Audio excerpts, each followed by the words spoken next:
Got an Arc'teryx Slyan 2 review coming at you today. Gonna start off a little bit different. I want to do a little bit close up here with these two models, Previous Sylan Pro and also the Norvan LD4. Before I head out on my run, foothold was an area they talked about improving. It's perhaps not the big ticket item in terms of updates to the shoe. I'm gonna talk about that more on the run. Definite changes here with the rocker setup here. Less rocker under the heel here compared to the Pro model. Maintained it up front. Also a bit of a different midsole setup, TPEE and a drop-in supercritical EVA insert here. Get to that on the run, but let's do a little sizing comparison here. Coming back to the foothold, I thought this Sylan Pro model was really one of the best fitting uppers that I've come across. Check out my long sawtooth run in this model. I also have another video with the LD4. If you want to see some real Idaho mountain adventure terrain, definitely don't miss those two videos. I'm gonna hop up here just to get a better view. I love the fit of this one. It is a matrix upper, but I do find that it is a little bit looser compared to this new Sylan 2. There's a little, I would say, touch more width in this shoe right here, and also a little bit more volume over the top. Even though they have this not so stretchy vamp here, they removed that here, and it's really wrapped nicely on top of the foot. This is pretty much a perfect fit for my foot shape. I love the fit of this one. I think it is going to be more secure for that kind of speed, technical running that they're looking for with all of those updates I talked about with this shoe, the midsole, the rocker, and of course coming back to the fit here. So I love the fit of this one. I loved it as more of a distance type fit, again with that little bit of volume in the upper. I think they may perhaps be changing the nature of this shoe to more of that real rugged technical terrain, certainly with the changes to the rocker. That was one area I highlighted in that run through the sawtooths, that you kind of had to manage that rocker and technical terrain. It could feel a little bit uneasy due to the lesser contact on the ground because of the rounded nature underneath the foot. You don't have that here, but coming back to the upper here, it's really a dialed fit here. I have all three shoes here in a US 9.5. Check the EU sizing, 43 1/3, pretty standard relation to the EU sizing there. Both of these at 9.5 feel a little bit bigger than the Sylan 2, just a touch, I would say. And that is somewhat due to the volume of the upper, but also maybe a touch length here. I've got about 3/4 thumbs width up front here, and I am going with this Sidus T-Free sock here, which is a thin, the big toe is separated. I actually ran this sock in a marathon. Really like it, but there's no added cushioning around the heel or the forefoot. I just felt that in walking around in this shoe around the house, took the dog for a walk, it's really a shoe that you want to have a thin sock in there due to the well wrapping fit and just the feel of the upper around the foot. You don't want to have any kind of added cushion in the way. This shoe, and certainly more so the LD4, I can get away with a typical shoe I would run in, Sidus Run Anatomic Comfort, maybe a little extra padding in the heel and in the toe box, softness for comfort in the sock, just because I find there's a little bit more volume in here. Again, the matrix upper here in the Pro model gives you a little bit more space, but it holds the foot really, really well. Switching over to the LD4 here, you don't have the quite as tight wrapping upper as you do in both of these Sylan models here. A little bit more comfort in the toe box, and I think of all three shoes, a little bit more length here in equal US 9.5 sizing or whatever sizing you may have. Just feels like there's a little more give to this upper here, a little bit more comfort and a touch of added length here. This is a really fun all-around and versatile mountain shoe. This is certainly a pro level. They had a regular Sylan model, but I never ran in that one. I got this one kind of late in its release, and I really, again, love the fit. Wasn't crazy about the rocker, but overall fit can go a long way in a shoe. I think they're gonna take it to another level in this Sylan 2, kind of having the feel, I hope, we'll see on the run today, of this LD4 as being just like a versatile all mountain shoe, but got a carbon fiber composite plate in here as well. They want to make this a speed shoe, efficient shoe on mountainous technical terrain. You're gonna probably get a little bit of enhancement on top of the feel of this one, and probably a better, smoother and stable technical ride, losing the rocker from the previous Pro model. I'm about to gear up, get ready, head out on this long run, and I'll see you out there. Starting off with a little hike warm up here to get into this trail. Long training week here. We'll talk about specs. I've got 9.8 ounces, 278 grams for the Sylan 2 here. Arc'teryx did specify a 20 gram reduction in weight from Pro model, and I did have the Pro at 10.6 ounces, 300 grams. So I would say that is pretty exact as far as promotion, at least for my US 9.5 pairs. Talk about the stack here because there is a little bit of variation there. Technical data, stuff they publish on their website has tended to be a little bit on the low side. They list this new Sylan 2 at 32.26, but I do measure 36 at the heel with a 6 mil drop, giving 36.30. That's a 4 mil difference from their spec, but I've noticed even greater differences with some of their other models. They had the Pro model at 29.23, but I actually measured that one 38 at the heel, so bigger 9 millimeter difference there. Also quickly mention the LD4, a shoe that I find feels solidly in the mid-range in terms of stack. They list that at 25.19, but I measure 31.25. So varying amounts of variation there, but they seem to be trending in the right direction, from 9 mil difference in the Sylan Pro to 6 in the LD4 to now a 4 mil difference between their spec and my actual measurement in the Sylan 2. All right, a little bit of a 8-minute hill warm up there. My Stride 5.0 did clock me at 184 watt average, which is pretty decent for a warm up. A little bit of a lead in here on smoother stuff. I will talk about the stack a little bit as I'm warming up here. 36.30 is quite a big difference from, say, 30 to 26 on their spec. If you see that, you might think the shoe is more minimal underfoot, but purely numbers wise, 30 underfoot is certainly solidly mid-range, and you're going to be protected under the forefoot, especially with that carbon fiber composite plate in the mix. I just released a video with another shoe, the Mammoth Energy Trail All Mountain shoe, and that one was measured at 22 at the forefoot based on my heel measurement. So big difference there. That one felt quite thin up front and really not too protective. I think there's going to be a big difference here at 30 under the forefoot. Not feeling overly soft as I'm coming down this first descent here. You've got a carrier foam situation here. They call it an outer TPEE casing with a supercritical EVA drop-in. So I'm assuming some type of pod-shaped segment of EVA with that TPEE wrapping all along the exterior and underneath that pod. They have not shared a component picture or shown any of that, so as to the size and shape, I do not really know, but certainly all of that lime green midsole you see along the exterior of the shoe, visually and also based on feel, that is definitely, or at least seems to be, that TPEE casing foam. That is a different setup from the Sylan Pro. That had a dual layer setup where they were stacked on top of each other. That dark blue layer closer to the ground was noticeably firmer to the lighter blue layer underneath the foot. They were a little bit ambiguous as to what the foam was with that model, but assuming it's some type of EVA olefin blend of varying densities. Not super critical though. That is something they definitely specify here with the new version 2. Going down, then up, then down again. Definitely noticing that TPEE being more similar to the flavor that I found in the Scarpa Spin Ultra 2. It's definitely not that soft, lightweight, bouncy variety Arc'teryx that is in the Norda 005. They surely want to give a lot more control underfoot with this type of TPEE blend. Don't want that bouncing around on you underfoot if you're in really rugged mountain terrain or perhaps even off trail.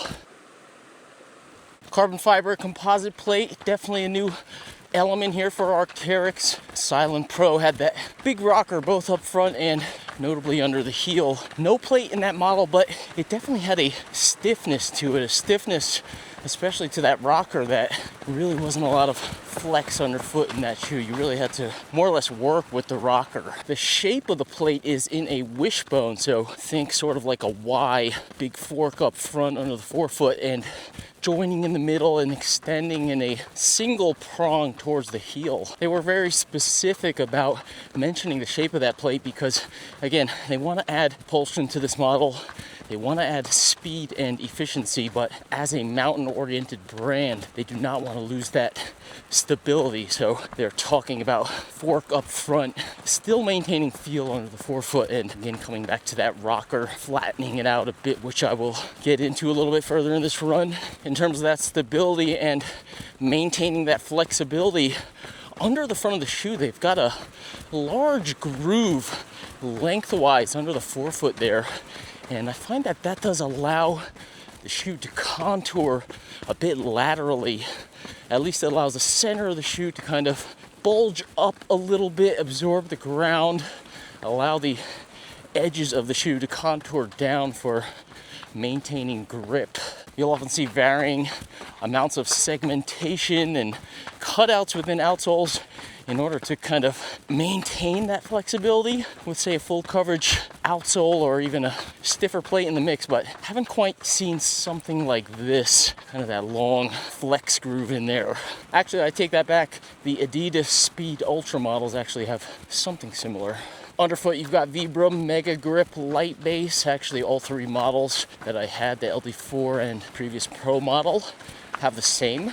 Got a step design on the lugs here, 4.5 to 3.5 mil, so a little bit of extra length, but the lugs themselves are stepped down to a lower 3.5 millimeter along the way. The Pro model did have deeper 6 mil and also notably very tightly spaced. It's good to have that depth of lugs, I assume, for some runners out there, but with it being so tightly spaced, perhaps didn't shed mud as well as you would like in deeper mud. Also, those deeper lugs probably contributed to some of the discrepancies in the stack height there. That was the one with the biggest discrepancy, so perhaps at 6 mil, the lug depth and outsole base is not something that Arc'teryx typically includes in their stack spec.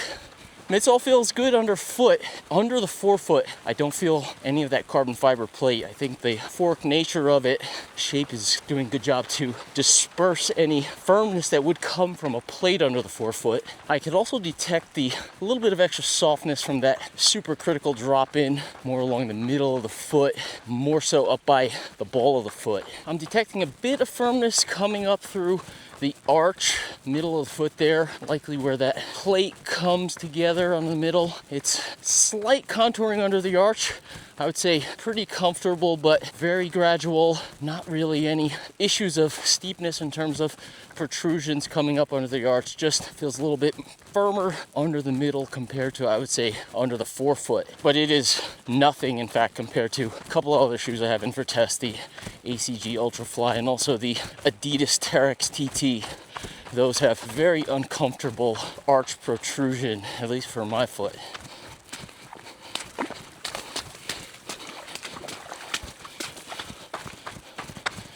I avoided some water crossings earlier, but not that one. Slyan 2 does utilize an ortholite insole. It is a little bit on the thinner side, I have to say. I might swap that out anyway, but in terms of me just running through that water back there, perhaps being on the thinner side, it won't hold as much as normal ortholite insoles, but again, could always swap those out. Fit and foot security continues to feel very good for me, very dialed. Happy again here with my US 9.5, EU 43 1/3. Arc'teryx has actually typically been a brand that has run large, meaning I was borderline US 9.0 / 9.5 in their models. Kind of settled on 9.5 here, and that's been working well for the prior two and this one. But I would say if you have a higher volume foot, and if you did want to look at the shoe for really longer distances, and you want a little bit more spaciousness up front. This might be an Arc'teryx model where you might actually go that half size up, or maybe check on the EU sizing and get that half EU size up, just to give you a little extra in the toe box. Certainly if you're used to and really need that extra space that you do have in the Sylan Pro and the LD4. Again, to reiterate, true to size, working very well for me here. It is just a touch more secure, even a little bit more lower volume in the toe box and over the top of the foot. So I would judge accordingly based on my feedback there. All right, here we go. Getting into it now. Speaking of security, I'm out here in the UltrAspire Traverse again. I am not carrying an extra pair of shoes in the back there. Just finding it kind of comfortable. Nice large pockets to hold some extra fuel and my camera stuff here. And again, with the security, they've got these interesting buckles here. They've got a little toggle here that allows you to adjust up and down on all four of these points here, and then just snap it into place. And that is really just a fantastic way to adjust these type of rail type straps here. I had reviews of the Nathan vests where they would slide up and down, easy adjustment, that's nice, but then they would just move all over the place throughout the course of the run. With these little toggles here, you could lock them in, and that's just great. This is absolutely the way to go here. Great feature here from UltrAspire. I will do a full roundup with this vest at some point, or maybe I'll just carry it along with me and little by little go through all the features throughout the course of my testing videos. We should actually have a lot more snow than this on this trail this time of year. It is March 1st today, but the Sylan 2 here, definitely at home in these conditions. Now that I made my way a little higher here, you can see what I'm dealing with. Firmness underfoot, definitely not gonna come into play. Less of a factor. In fact, probably want a little bit of that firmness and control over here. Tough to judge drainability at this point. I'm kind of going in and out here. Do feel a little squishiness underfoot though. Could be that Ortholite insole. Probably have to swap it out and see how it feels otherwise, but the upper is pretty open and breathable. Another factor they called out in their tech sheet, strategic ventilation zones. I did do some pass-through air testing in those mesh areas, not the solid lime green zones, the kind of TPEE zonal mesh areas at the top front of the toe box extending along both of those sides. That is a pretty open mesh there, air going in and out, and certainly I would expect water. You've got a booty design here. The mesh along the sides of the foot, similar to the Sylan Pro, is more open. So ventilated, strategically open mesh along the sides of the booty slash tongue setup here. That's allowing that air and water to flow through and not stay as soaked in as the knit zone that is on the top of the foot. Good flex climbing here. It's still a stiff shoe underfoot. Flexing it in hand, it's not crazy flexible, but still nice and even up front, maintaining that front rocker similar to the Sylan Pro. Finding the shape pretty smooth climbing up here. Not as loose and say flexy as say the LD4, but again, you're gonna gain propulsion and efficiency in other areas with the plate here.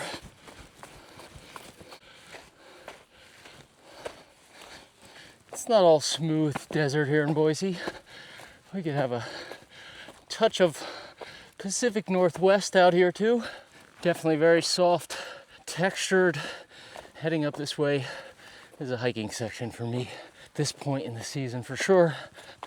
But yeah, appropriate for this Sylan 2.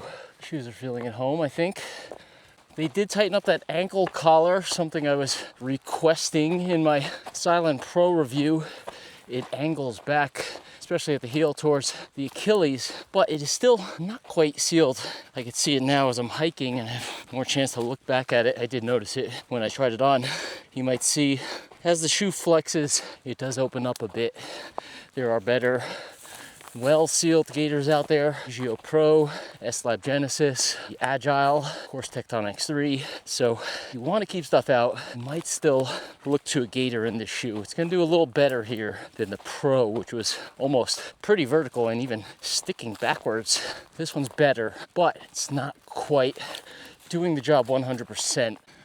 All right, let's go give the road a kiss, as they say, before I head back down the other side.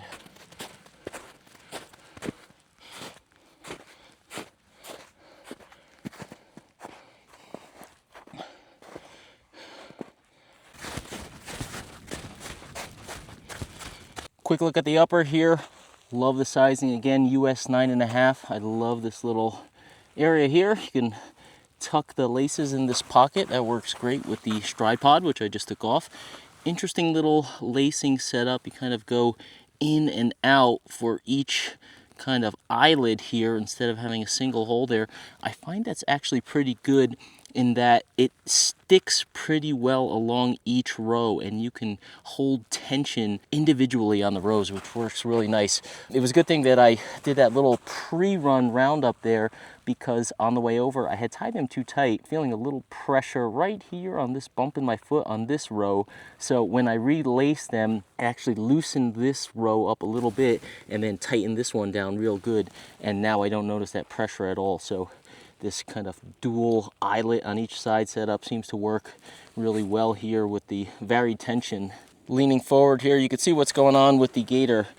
It angles towards the heel, which it didn't in the Pro. The Pro kind of went straight up like this. So that's better most of the time, but when you're flexing, as I was hiking up this hill and just generally running, it is still quite loose. So you're not gonna be able to go without a gaiter if that is something you look for or need to keep debris out. It's definitely gonna work its way in. Not too bad on the way up here. It'll be maybe a little bit more heading back down though. Got a nice sturdy toe bumper up front here, not just the rubber area. This here toe cap is quite sturdy. In fact, I didn't kick anything really badly, but it is definitely going to protect the toes quite a bit. Have a little TPU rand here coming around. But this area over here I was talking about on the way up, this is kind of your breathability zones wrapping around here and through here. Air passes through quite easily, so breathability is good. My feet feel wet, of course. I was going in and out. Insole is kind of stuck down in there, but I could see it's a blue ortholite, and I can feel that it is thin. It's not one of those very thick spongy ones, so a little better, but it is glued down, so I'll have to see if I want to take that out. I'm not sure if you could see in there, probably more like this. The booty design here, but you have that open, finer mesh, not finer, but I guess open mesh here along the side to maintain the breathability going through there, and it's a thicker knit on top of the foot here. It doesn't extend down below to the bottom of the foot there. Perhaps it is a little bit of a liner, but it's integrated into the mesh at the bottom area of the toe box here. It's kind of like stuck on it over here, so it's comfortable, but there is a little bit of a liner. This is a little textured here. I guess you wouldn't want to have this rubbing against your feet, so it's a pretty nice design. Again, the weight coming in at 9.8 ounces here, it's very good for this type of shoe. Swinging around to the heel area, you've got these side bolsters along the edges. They're kind of like add-on pieces. They're not integrated into the shoe itself, and you don't have anything on the back wrapping around the top of the heel on the rear edge. They just kind of run along the sides. It's pretty much, I would think it's the same setup as the Sylan Pro, and I had very good heel hold in this one. I wonder if anybody would have issues with this back area. It hasn't bothered me at all. I'm halfway through this run, about I think 8 miles or so in, and I haven't noticed anything. I kind of think it would be nicer if they integrated it into this upper instead of having these kind of distinct patches of padding there. One thing I do kind of like, I feel them on the side of my foot, and then being that I feel those patches, I kind of feel the gaps all along the edges underneath and on top of them. So whereas the front of the shoe, I feel like really wraps all around my foot here. The heel area, I feel those bolsters,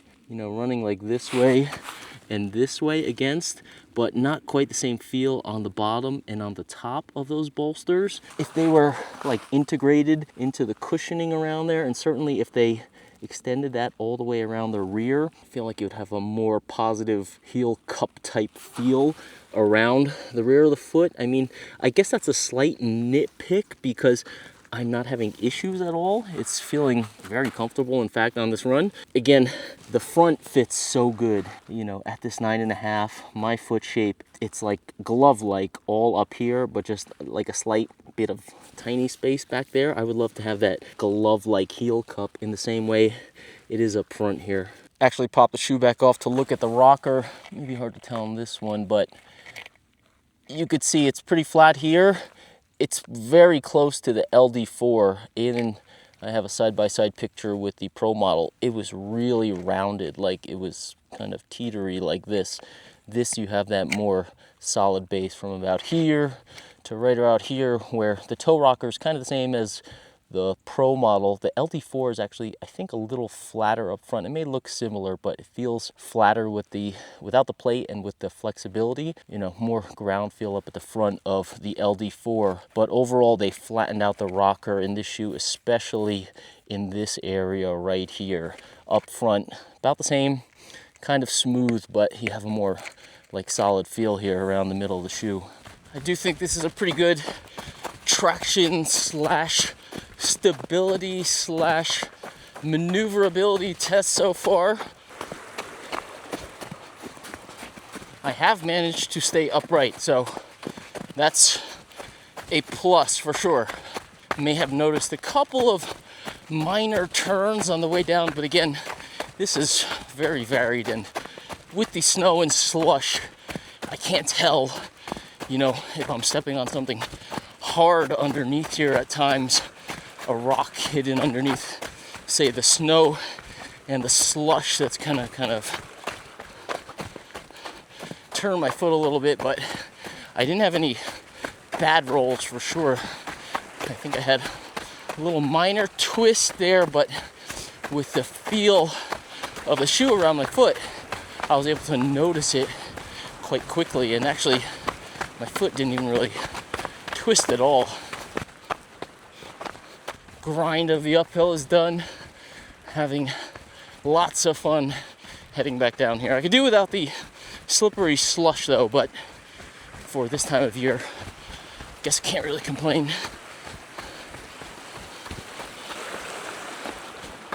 I think Arc'teryx really hit the mark with this updated Sylan 2 here. Check my ragged little cheat sheet here. Some of the stuff they called out in their tech sheet. Propulsive, check. Carbon fiber composite plate. I'm 10 miles in here. Out of the box, by the way. This is my first run in this shoe. Feeling very smooth. And let's see what else. Speed and efficiency. Yeah, I can feel myself moving pretty good in this shoe, especially you could see as I'm heading down this side here, kind of varied terrain I'm dealing with. I do not feel like I'm having to slog it out over here and be overly careful. I feel pretty good, running pretty quick, so speed and efficiency, check. What else do we have here? Lighter weight, yeah. I measure, 22 grams difference. They said 20. I got a US 9.5, check. Increased stability, and I put in parentheses here, rocker. That is definitely the case.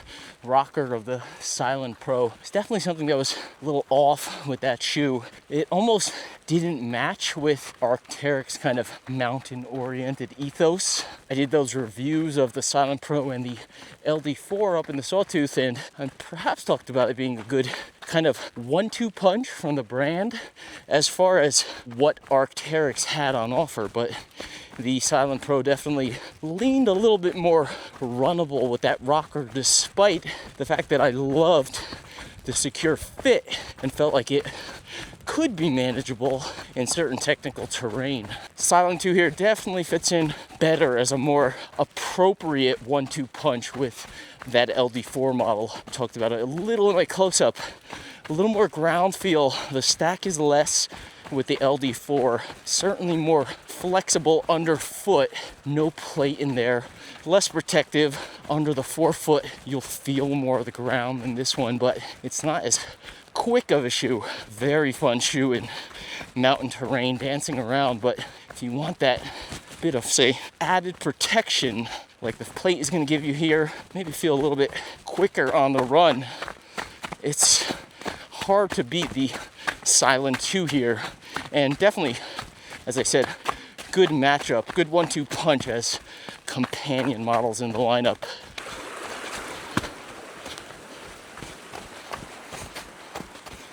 What else did I have here?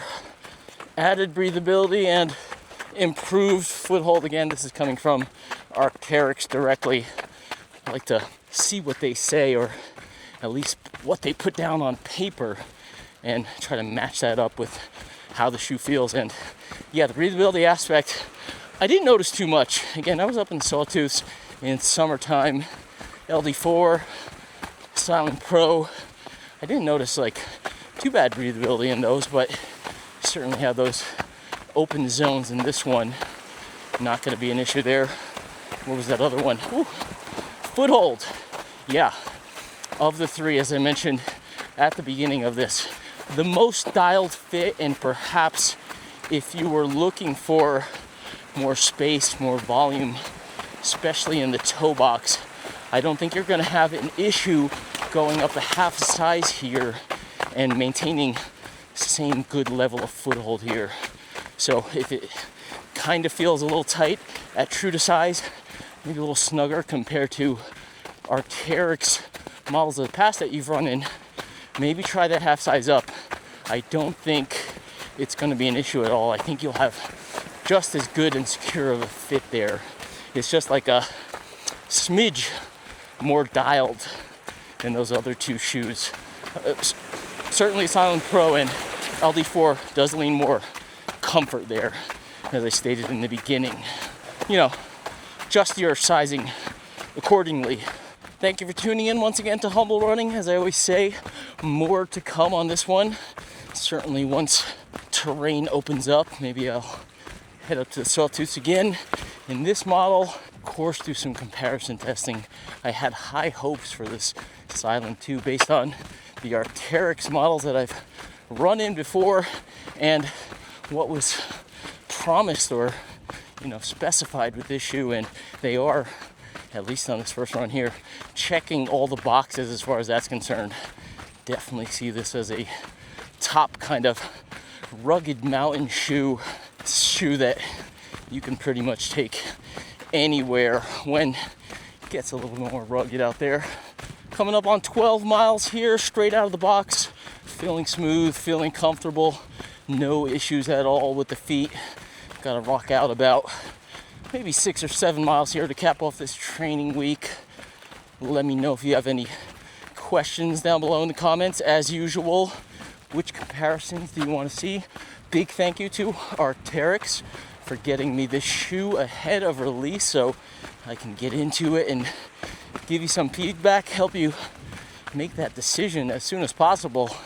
Shoe looks spectacular. Did I mention that? I don't think I talked about looks. Spectacular looking shoe. Love that prehistoric logo, giant on the side of the foot there.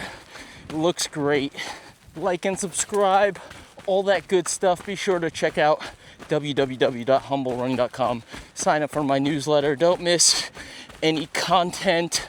Also check out links in the description. Check out those 2 earlier runs from the Sawtooths. Really scenic and fun if you haven't watched those yet. I'll see you next time out on the trails.